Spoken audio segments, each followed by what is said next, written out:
wabarakatuh. Waalaikumsalam Ustazah. Gimana kabarnya Ustazah Nana? Alhamdulillah kabar saya hari ini baik sekali. Masya Allah, itu terpancar dari ronanya. Baik Ustazah, pada kesempatan yang berbahagia ini saya ingin kita sharing-sharing sedikit ya. Jadi nanti saya ingin sekali menggali, kita sama-sama menggali potensi yang ada dalam diri kita. Tentunya nanti saya berharap proses ini bisa membawa kebermanfaatan bagi kita ke depan. Makasih ya Ustazah Nana untuk waktunya. Baik, jadi nanti kita mengalir aja seperti air Ustazah Nana. Artinya ya kita sharing-sharing bagaimana pengalaman kita selama mengajar, bagaimana pengalaman kita selama menjadi guru. Tentunya itu memiliki suatu keindahan tersendiri di hati kita. Benar ya Ustazah? Ya, benar sekali. Baik, kita langsung mulai saja ya Us. Boleh. Nah, seperti yang kita ketahui Ustazah bahwa menjadi guru itu merupakan panggilan hati ya. Jadi ini tidak bisa dipaksakan. Nah, selama kalau boleh tahu Ustazah Nana ini menjadi guru berapa lama ya? Kebetulan kalau di sini saya jadi guru itu baru sekitar 3 bulan, Us. 3 bulan. Ya, 3 bulan. Luar biasa sekali. Pastinya selama perjalanan 3 bulan ini memiliki kesan dan pesan yang mendalam di hati Ustazah Nana. Apalagi kita mengajar anak SMA ya. Bagaimana anak SMA sekarang ini dibesarkan dalam dunia teknologi. Artinya guru memiliki tantangan yang luar biasa di era seperti sekarang. Coba Ustazah bisa menceritakan sedikit tentang kesannya selama menjadi guru di SMA 3 bulan ini. Selama 3 bulan ini.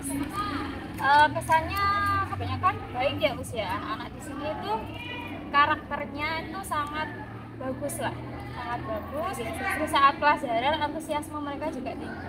Oke, luar biasa sekali ya. Jadi memang dalam perjalanan kita itu pasti ada beberapa momen-momen yang terekam sangat indah di benak kita. Tentunya dengan ini ya, penanaman akhlak. Baik Ustazah Nana, selanjutnya yang ingin saya ingin gali bagaimana persiapan Ustazah Nana sebelum mengajar. Kira-kira Ustazah Nana ini menyiapkan apa sih? Oke, jadi biasanya sebelum saya mengajar, saya pasti tentunya membuat modul ajar ya usia. Nah, setelah saya buat modul ajar, nanti saya memilih media apa aja yang bakalan saya pakai untuk pembelajaran yang akan berlangsung. Jadi nantinya pas pembelajarannya akan enak karena sudah medianya udah ada, terus konsepnya juga sudah tertata. Luar biasa sekali ya Ustazah Nana. Artinya di sini bahwa persiapan yang dilakukan oleh Ustazah Nana dari pembuatan modul ajar, dari kira-kira mempersiapkan media itu sudah terstruktur dengan apik. Artinya Ustazah Nana sudah mempersiapkan diri ketika mau masuk kelas. Semangat ya Ustazah Nana. Nah, setelah itu kira-kira kita nanti ini akan melaksanakan yang namanya observasi di kelas. Iya, jadi nanti setelah perbincangan ini kita akan ada sedikit bagaimana Ustazah Nana ini nanti ketika pembelajaran di kelas. Kira-kira Ustazah Nana sudah memikirkan belum ya materi yang akan diangkat? Mungkin dari kelas 10 itu bisa pakai materi keanekaragaman hayati. Keanekaragaman hayati. Dari judul materi ini sangat menarik, keanekaragaman. Artinya nanti ini juga kita nanti bermuara pada pembelajaran diferensiasi. Artinya pembelajaran yang sesuai dengan kebutuhan murid di sekolah kita. Baik Ustazah, karena tadi Ustazah sudah memilih keanekaragaman hayati, kira-kira persiapan apa saja yang akan Ustazah lakukan untuk menyampaikan materi ini? Jadi penyampaian materinya itu biasanya saya juga pakai PowerPoint. Jadi nanti selain materi ada pengamatannya juga. Karena materi kita kan keanekaragaman hayati, jadi kita bisa langsung observasi ke lingkungannya langsung ya. Jadi anak-anak ini bagaimana pembelajaran ini tidak hanya di kelas ya artinya mereka akan berobservasi di luar kelas dan mengamati secara langsung. Oke, luar biasa sekali Ustazah Nana. Nah, untuk rubrik penilaian gimana rubrik penilaian ini berdasarkan LKS ya atau LKPD yang ada LKPD. Jadi nanti di akhir selalu ada LKPD. Baik. Nah, Ustazah Nana, dari persiapan yang dilakukan tadi sudah luar biasa sekali ya, artinya bahwa kesiapan Ustazah Nana sebagai seorang guru sudah oke. Nah, sekarang saya ingin bertanya sedikit. Selama menjadi pengajar nih Us, kira-kira pernah nggak menemui yang namanya hambatan atau takut?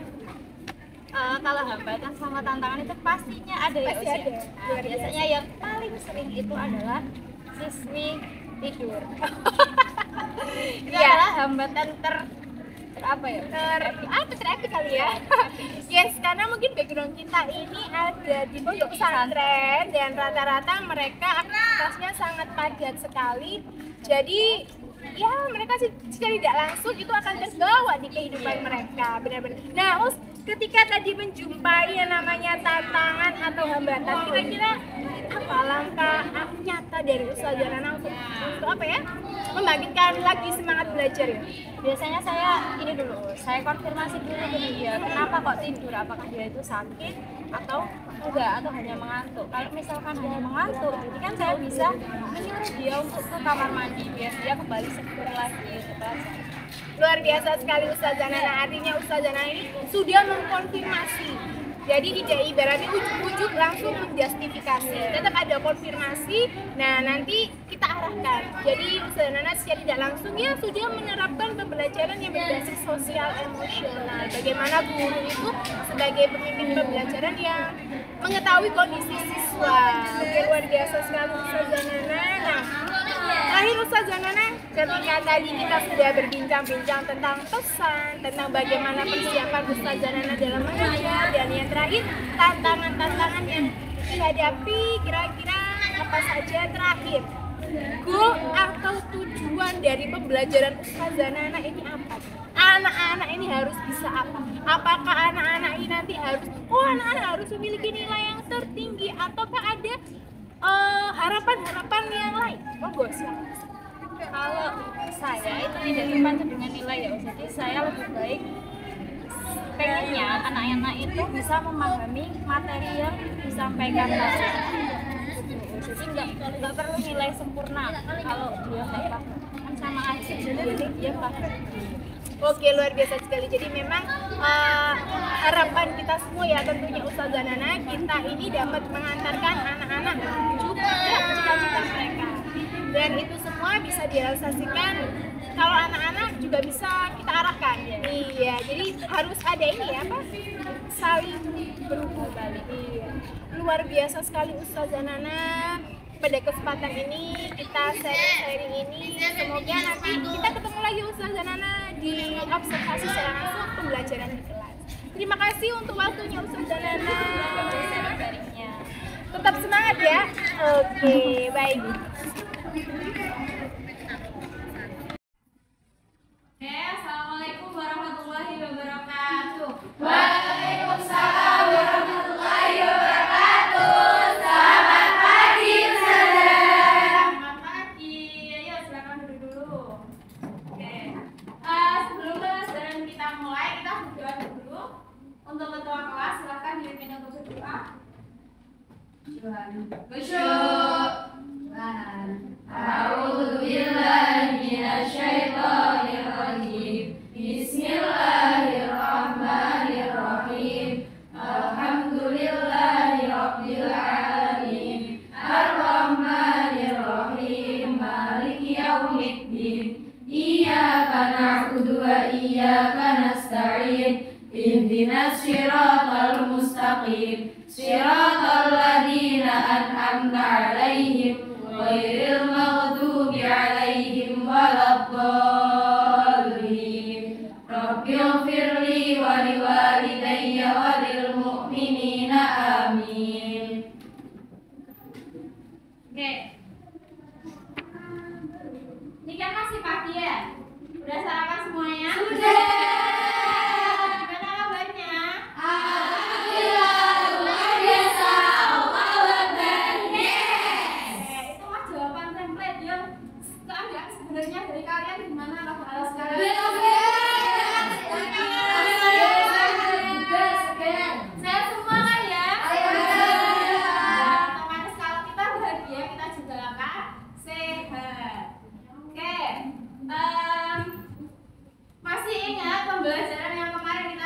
tentang apa? Ingat. Keanekaragaman hayati.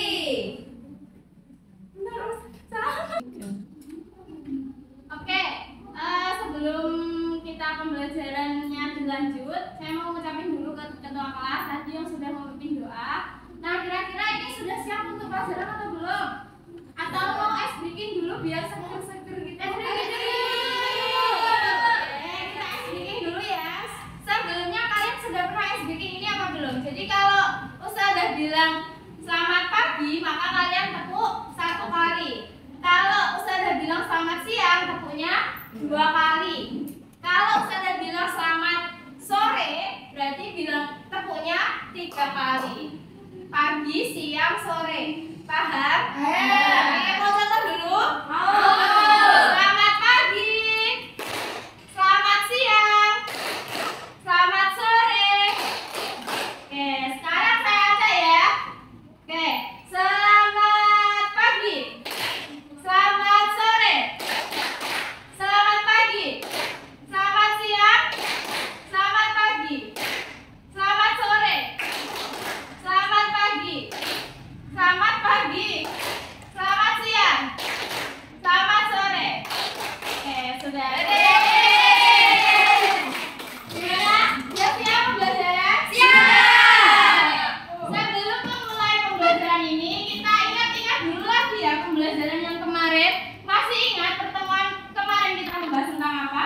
Virus. Virus itu banyak kerugiannya, namun di balik kerugiannya virus juga punya banyak manfaat. Oke, setelah mempelajari virus, hari ini kita akan mempelajari tentang keanekaragaman hayati. Oke, nah tujuan dari pembelajaran keanekaragaman hayati ini adalah yang pertama, nanti kalian bisa mengidentifikasi tingkatan dalam keanekaragaman hayati. Kemudian kalian juga bisa mengidentifikasi perbedaan dalam tingkatan keanekaragaman hayati. Dan serta kalian juga bisa membedakan ciri-ciri atau menganalisis dari berbagai ekosistem. Seperti itu. Keanekaragaman hayati.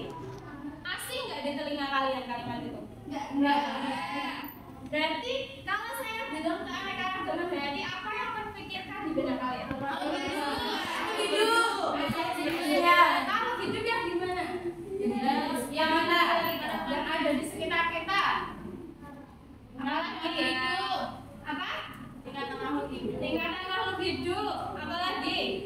Kan keanekaragaman hayati terdiri dari 2 kata, keanekaragaman sama hayati. Nah, keanekaragaman itu apa? Macam.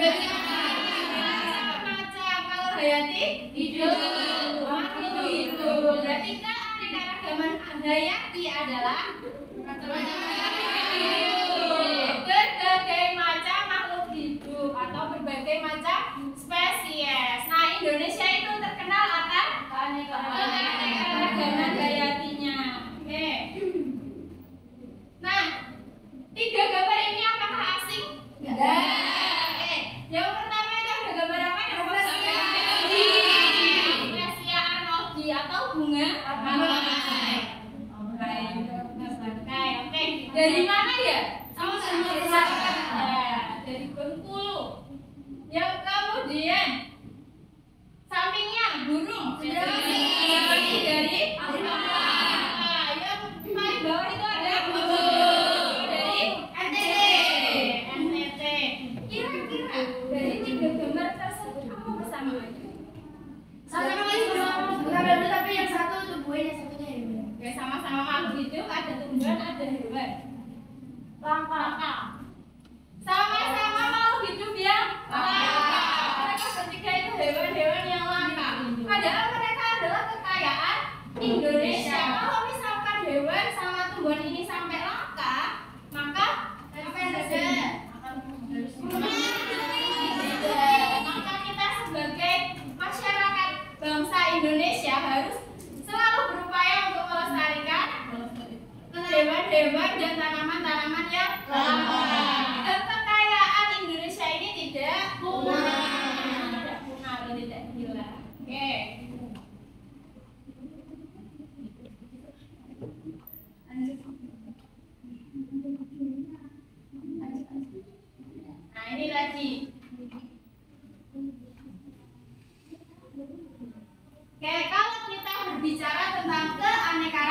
hayati, maka akan ada istilah tingkatan keanekaragaman hayati. Yang pertama ada keanekaragaman gen. Tahu gen? Keturunan. Yang berhubungan dengan keturunan. Gen itu faktor yang menentukan keturunan. Kemudian ada keanekaragaman jenis dan ada lagi keanekaragaman ekosistem.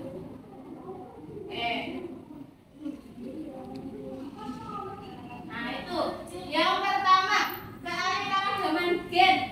Gen kan tadi faktor penentu keturunan. Nah kalau misalkan susunan gennya bervariasi, maka akan berpengaruh terhadap genotip dan fenotip.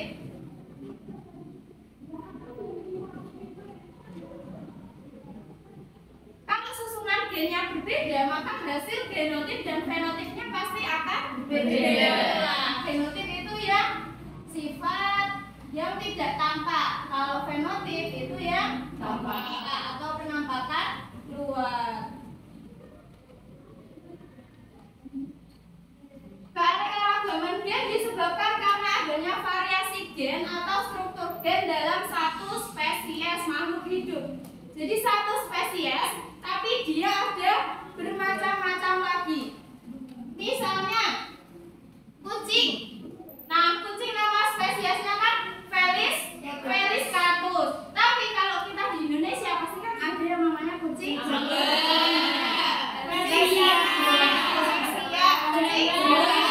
Nah, mereka ini sebenarnya satu spesies, yaitu Felis catus. Tapi karena ada susunan gen yang berbeda, maka akan menghasilkan ada yang kucing Angora, kucing Persia dan lain-lain. Seperti itu. Berarti kucing termasuk keanekaragaman tingkat gen. Nah, selain kucing, itu sampingnya ada mawar. Banyak ya, ada mawar merah, mawar pink, mawar biru. Apa hijau? Nah, mawar itu masuk spesies Rosa multiflora. Jadi nama ilmiahnya mawar, entah itu pun mawar putih, entah itu mawar merah, itu semuanya Rosa multiflora. Ada lagi belimbing. Apa yang bawa karang? Boleh. Ada apa aja biasanya belimbing itu? Belimbing bulu. Ada macam-macam ya. Tapi dia satu spesies yaitu apa? Paham? Kira-kira ada yang tahu lagi nggak satu contoh tumbuhan atau buah-buahan yang merupakan tingkat keanekaragaman gen? Mangga. Sip, bagus. Berarti kalian udah paham ya? Mangga kan ada mangga.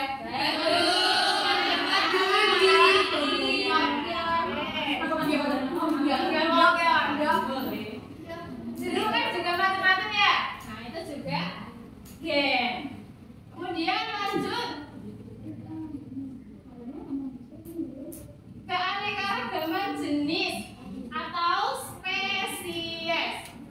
Dapat ditemukan dalam komunitas atau kelompok berbagai spesies makhluk hidup dalam genus atau famili yang sama. Jadi mereka itu satu famili, tapi berbeda jenis.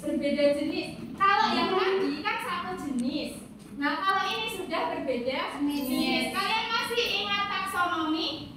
Taksonomi Bloom yang dari kingdom.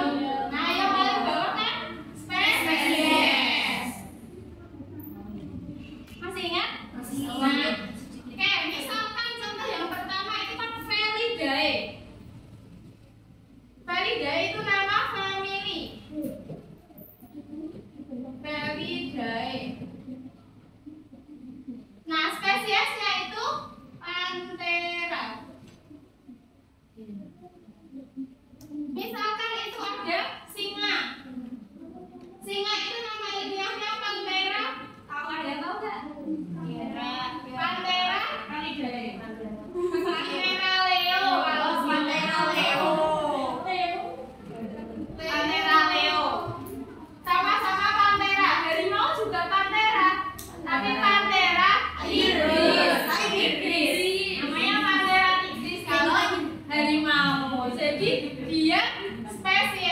sudah berbeda, tetapi masih dalam satu famili. Jadi misalkan kalau pohon mangga sama pohon pisang itu termasuk keanekaragaman ikan jenis nggak?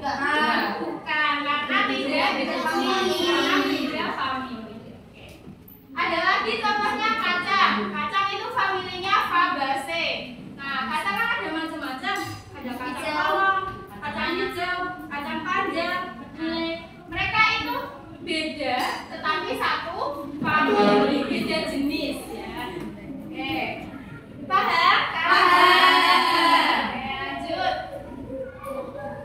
Keanekaragaman ekosistem. Oke, ekosistem itu apa? Tempat tinggal, lingkungan, apalagi tempat ekosistem adalah hubungan timbal balik antara makhluk hidup dengan makhluk hidup ataupun makhluk hidup dengan lingkungan. Nah, kalau misalkan hubungan timbal balik makhluk hidup dengan lingkungan berarti terjadi interaksi antara komponen biotik sama abiotik. Makhluk hidup pasti membutuhkan komponen abiotik. Nah, kira-kira komponen abiotik yang dibutuhkan itu sama semua nggak makhluk hidup? Tidak. Berbedanya kebutuhan komponen abiotik itu menyebabkan terjadinya atau terbentuknya ekosistem. Masih kembali.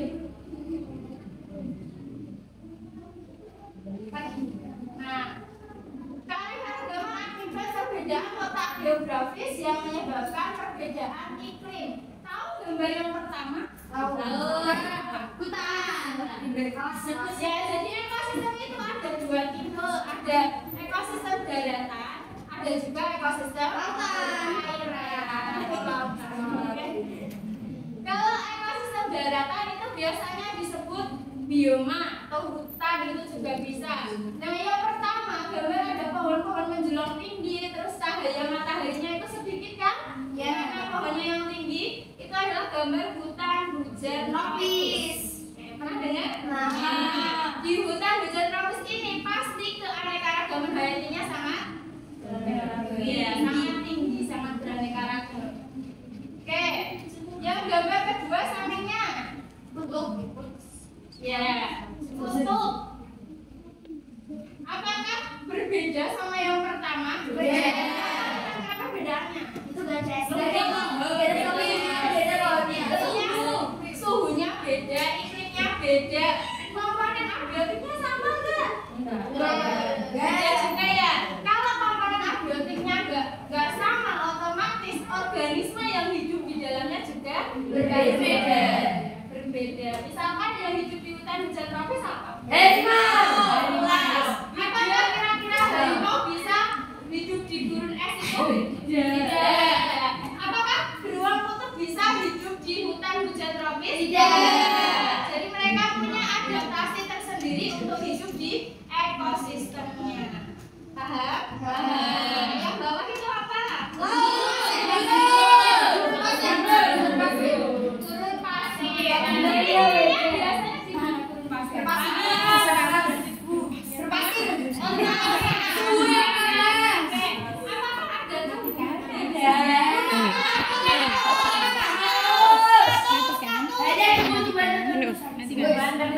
Terus yang terakhir itu gambar laut.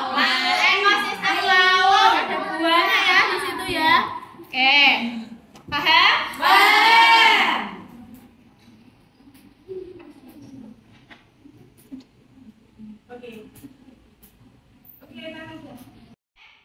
Dari sekian tadi materinya itu apakah ada yang mau ditanyakan? Tidak. Kalau tidak ada, sekarang kita seru-seruan. Oke. Kemarin kan kalian sudah melaksanakan tes untuk mengetahui minatnya kalian, gaya belajarnya kalian. Nah, sehingga sekarang sudah terbentuk kelompoknya sesuai minat dan gaya belajarnya kalian.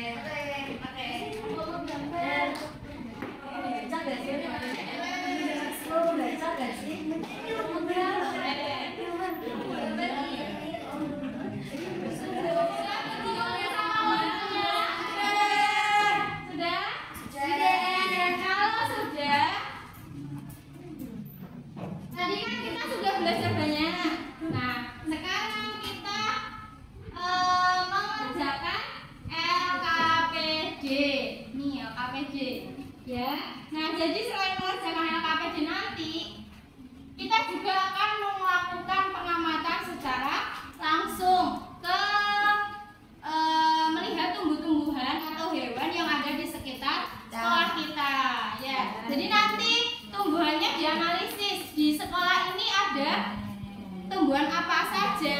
Nah kan kalian tadi juga sudah belajar tentang tingkat keanekaragaman. Jadi nanti kalian bisa mencari contohnya yang ada di sini. Misalkan kalau di sini ada mawar merah, mawar putih gitu bisa dimasukkan ke tingkat keanekaragaman. Oke, itu ya. Paham? Paham.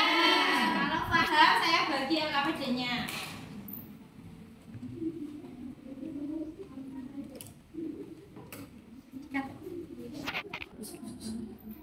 Kalian sudah menerima LKPD-nya semua kan? Sudah. Sudah mulai dikerjakan? Sudah. Nah nanti saya beri waktu sekitar 15 menit kalian pengerjaan LKPD sama mengamati tanaman di sekolah kita. Nanti hasilnya kan di LKPD sudah ada petunjuk-petunjuknya cara pengerjaannya. Nah nanti kalau sudah selesai kalian hasilnya dituangkan dalam bentuk ya, ada yang poster, ada yang PPT sesuai minat dan gaya belajarnya kalian. Oke, paham? Ada yang mau ditanyakan? Tidak. Ada yang kesulitan? Tidak. Oke, kalau tidak ada bisa dilanjut dulu. Nanti 15 menit lagi sesudah kalian selesai bisa dilakukan presentasi. Oke.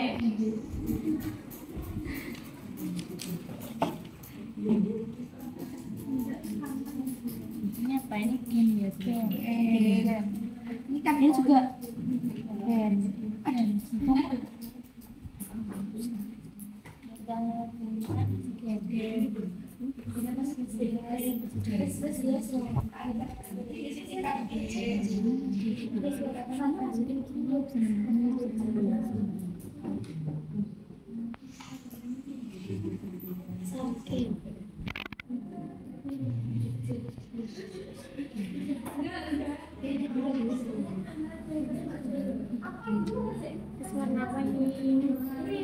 Kuning. Oke,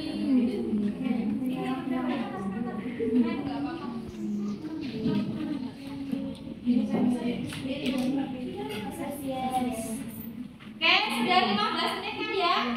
Sudah selesai? Sudah, ayo sekarang kita presentasi. Dimulai dari kelompok poster terlebih dahulu ya. Silakan maju ke kelompok yang hasilnya berupa poster.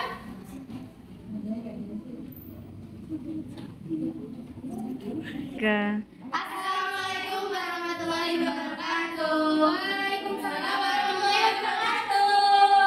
Kami dari kelompok 1 akan mempresentasikan hasil kerja kelompok kami. Jadi di sini kita menggunakan model belajar menggunakan poster. Di sini ada gambar bunga digapi oleh kupu-kupu.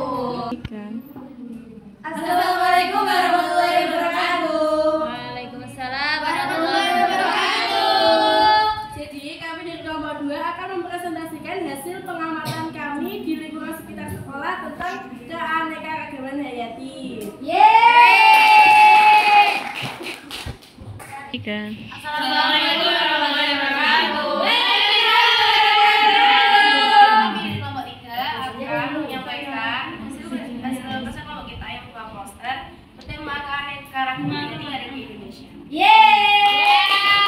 Ini kita ada bunga Rafflesia arnoldii yang merupakan ikon dari negara kita yang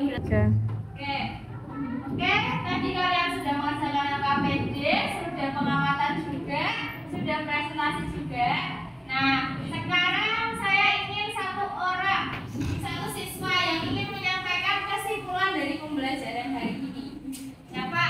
Oke, Berdini silakan. Jadi kesimpulan pada pembelajaran pagi hari ini adalah kita bisa mengetahui keanekaragaman yang ada di Indonesia, khususnya adalah keanekaragaman gen, jenis, dan ekosistem. Oke, benar sekali.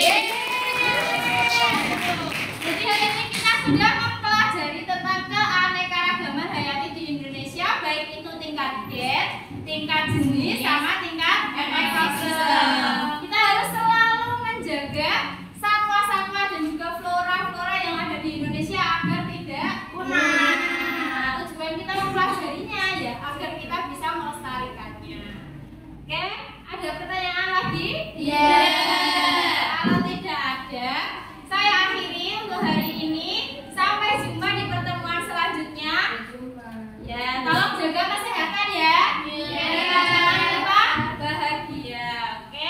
Sekian, terima kasih. Wassalamualaikum warahmatullahi wabarakatuh. Waalaikumsalam warahmatullahi wabarakatuh. Terima kasih Ustazah. Assalamualaikum warahmatullahi wabarakatuh. Waalaikumsalam warahmatullahi wabarakatuh. Selamat pagi Pak Selamat Mintar. pagi Bapak Risa.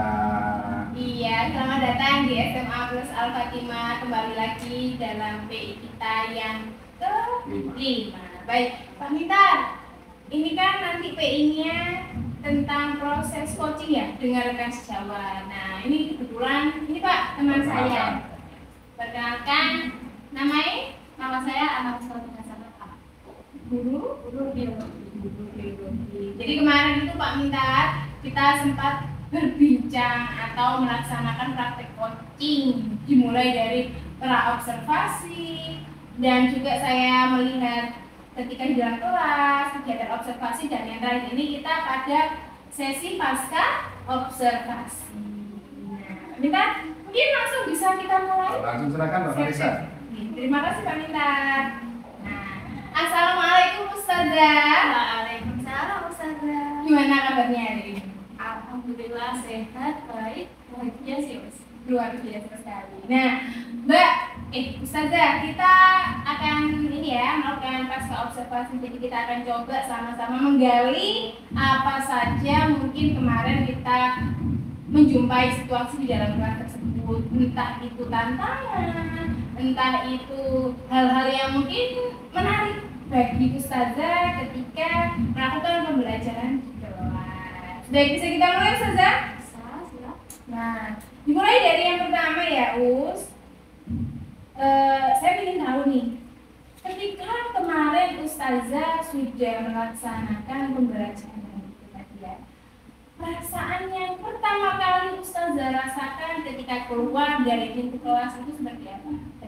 Bagaimana Us? Perasaan berarti setelah pembelajaran ya? Iya, saya juga kemarin melihat bahwa Ustazah ini alhamdulillah sudah menerapkan proses pembelajaran yang berdiferensiasi dan memuat juga pembelajaran sosial emosional.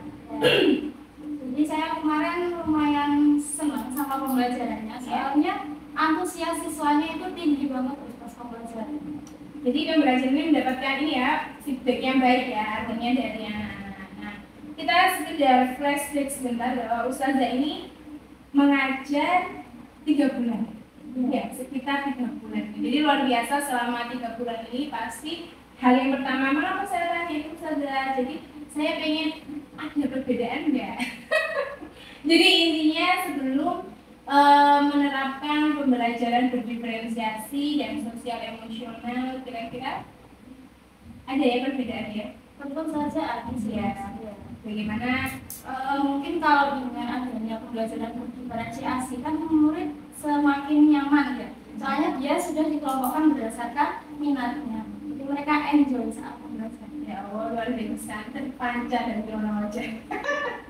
Baik, nah ketika kemarin Ustazah kan ketika sebelum mengajar Ustazah di sebelum observasi pas pra-observasi Ustazah bilang ketika mengajar biasanya hal yang dipersiapkan adalah membuat RPP atau modul ajar ya di era sekarang. Nah terus saya mau tanya, apakah kemarin pembelajaran itu sesuai dengan modul ajar atau RPP yang Ustazah sudah siapkan?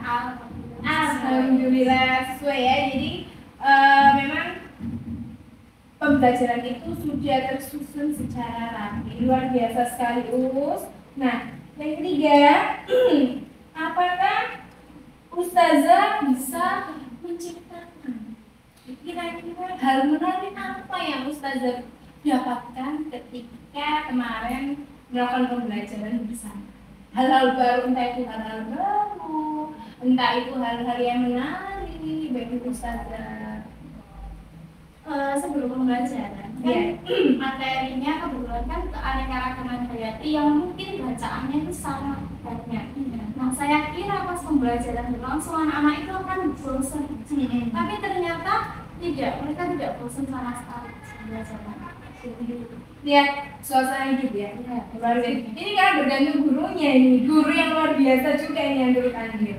Nah terus ketika proses pembelajaran itu sudah sesuai dengan pembelajaran RPP, baik itu tujuan pembelajaran dan langkah-langkahnya, kira-kira menurut Ustazah dari rating 1 sampai dengan 10, apakah tujuan pembelajaran itu sudah tercapai sepenuhnya atau mungkin pada level keberapa, dan mengapa kira-kira Pak Ustazah menyimpulkan hal seperti itu? Dari rate 1 sampai 10 kira-kira tujuan pembelajarannya apakah sudah tercapai? Mungkin 9 sudah. Alhamdulillah. Kan tujuan pembelajarannya salah satunya membedakan atau menganalisis perbedaan tingkatan keanekaragaman hayati baik itu gen, jenis sama ekosistem. Nah di akhir pembelajaran anak-anak sudah bisa membedakan yang gen, terus jenis sama ekosistem. Jadi saya kira pembelajaran tujuan pembelajarannya sudah tercapai. Luar biasa. Memang kemarin saya lihat anak-anak juga antusias, Ustazah juga intinya itu bisa mengayomi, dan itu luar biasa sekali mengemas pembelajaran yang menjadi lebih semangat. Nah, terus ketika kemarin dalam proses pembelajaran pasti kita menjumpai yang disebut dengan kita tidak bisa, mungkin dalam satu kelas mereka tidak salah saya lihat sekitar 28 anak ya. Nah, apakah 28 anak ini semuanya berperan aktif atau bahkan ada beberapa anak yang mengalami entah kesulitan atau hal-hal yang mungkin di luar prediksi kita? Sepertinya alhamdulillah aktif semua ya aktif ya. Biasanya pas saya masuk itu kan biasanya kalau ada anak kan masih ngantuk ya. Iya, kan kemarin sempat diajak ice breaking. Mungkin dari ice breaking itu makanya mereka siap untuk belajar. Jadi pas mereka luar biasa sekali. Jadi sudah menerapkan yang namanya ice breaking juga. Iya, kemarin diajak apa ice breakingnya? Yang satu pagi, siang sama sore. Oke, ternyata berimbas positif bagi mereka, luar biasa sekali untuk Ustazah. Nah, terus jika tadi kan menjumpai tantangan ya. Nah, mungkin nggak sih 28 anak ini fokus terus panjang perjalanan terus menurut Ustazah, ataukah mungkin ada beberapa anak yang mungkin mencari-cari perhatian atau seperti apa kemarin ketika proses pembelajaran? Kalau fokus pasti ada ya misalnya di tengah pembelajaran dia ada agak kadang dengan ngelamun, terus kadang ada yang ngajak temennya berbicara seperti itu. Tapi ya kembali lagi setelah kita lihat mereka akan kembali ke awalnya itu. Jadi kemarin juga ada beberapa cara ya saya lihat Ustazah langsung mendekat. Jadi ininya fokusnya ke itu berarti alternatifnya dengan cara Ustazah itu langsung mendekati ya kemarin kalau nggak salah dan mengajak ininya ayo fokus dulu. Dan juga ada SBT ya ternyata, jadi untuk melepas kepenatan mereka. Nah lalu setelah itu kira-kira dalam perjalanan menjadi guru selama 3 bulan ini, dan ketika kemarin kita sudah melaksanakan yang namanya praobservasi, kegiatan observasi, apakah ada pemahaman baru dari proses belajar kita ini? Sama-sama belajar ketika berdiskusi atau menerapkan praktek coaching ini. banyak sih unsur itu banyak, apalagi yang tadi pembelajaran berdiferensiasi. Itu kan sebelumnya belum pernah memakai strategi pembelajaran dengan diferensiasi. Jadi mendapatkan banyak pengalaman. Ya luar biasa, ini sama-sama loh kita. Saya juga dapat ilmu banyak tentang ice breaking, luar biasa sekali. Terus tadi kan kita sudah ini ya berbincang-bincang pada observasi, kegiatan observasi. Nah sekarang kita bincang-bincang lagi. Tadi saya ada kalimat yang menarik.